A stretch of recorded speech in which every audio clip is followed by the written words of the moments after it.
Bonjour, bienvenue sur ce tuto vidéo.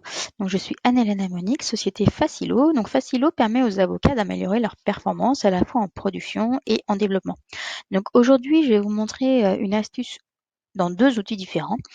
L'idée, c'est que vous puissiez, au sein d'une visioconférence avec plus ou moins de personnes, créer des sous-groupes de conversation, donc des salons virtuels. Alors, la première chose, c'est que je vais vous présenter donc les deux outils déjà. Ce sont donc Microsoft Teams et Zoom qui permettent tous les deux cette fonctionnalité.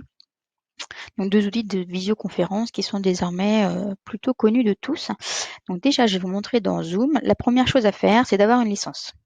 Ensuite, si vous avez une licence, il faut aller dans les paramètres. Et dans les paramètres de réunion avancée, là, il faut activer une option qui est salle de petits groupes. Il faut que cette option soit bien cochée. Une fois que c'est fait, je vais vous montrer comment ça se présente dans une réunion. Donc là, je remercie l'incubateur de me prêter d'ailleurs sa licence. Il faut que vous alliez dans l'outil de visioconférence, donc de la réunion. Et hop là, je vois pas tout. Voilà. Ici, vous pouvez diviser en groupes. Donc si je clique dessus, je peux choisir de créer autant de salles de discussion que je souhaite selon le nombre de participants. Donc là, il y a 0 participant, mais il va me proposer plus ou moins de salons et on peut attribuer automatiquement, par exemple, si je crée 5, que j'avais 25 participants, automatiquement, il peut attribuer le nombre de participants à chaque salle. Donc c'est plutôt assez intuitif. Je vais faire créer et là, donc là, j'aurai la liste de tous les participants.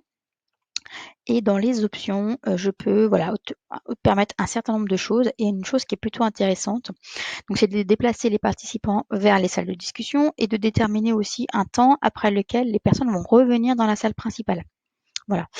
Une fois aussi que ça va être lancé, un truc qui est plutôt intéressant pour l'avoir déjà essayé, c'est de pouvoir dire, par exemple, 5 minutes avant la fin, on peut envoyer un petit message à tout le monde en une seule fois pour dire attention, il vous reste 5 minutes ou pensez bien à faire ça, etc. Donc vous voyez, c'est extrêmement simple.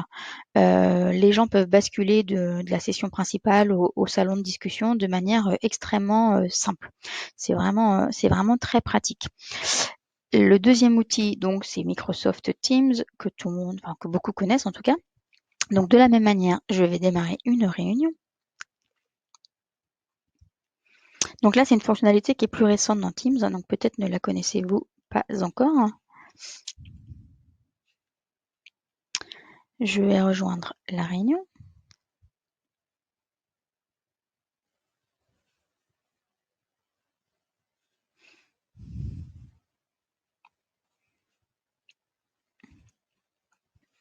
Voilà, donc il n'y a pas de vidéo puisqu'elle est déjà utilisée. Et là, vous avez un menu salle pour petits groupes. Donc de la même manière, je vais choisir le nombre de salles dont j'ai besoin. Donc là, je ne vais pas pouvoir en mettre beaucoup parce que je suis toute seule. Et de la même manière que tout à l'heure, je vais pouvoir attribuer automatiquement ou manuellement les salles virtuelles et les participants vont pouvoir être affectés à ces salles. Donc vous voyez, c'est extrêmement simple à mettre en œuvre. Ça permet, si vous avez une grosse visio, de pouvoir scinder selon les équipes, selon les thèmes, etc. Pour l'avoir déjà essayé avec une centaine de personnes, ça fonctionne vraiment très très bien. Donc surtout, n'hésitez pas à utiliser de cette fonctionnalité. Petite précision pour Microsoft Teams, je n'ai pas de licence particulière, sinon Office 365. Après, je ne sais pas si c'est avec une licence gratuite, ça fonctionne également. Voilà. Donc, j'espère que cela aura répondu à vos questions. N'hésitez pas sinon à les poster en commentaire. Au plaisir d'échanger. Donc, Anne-Hélène Monique, facilo.fr.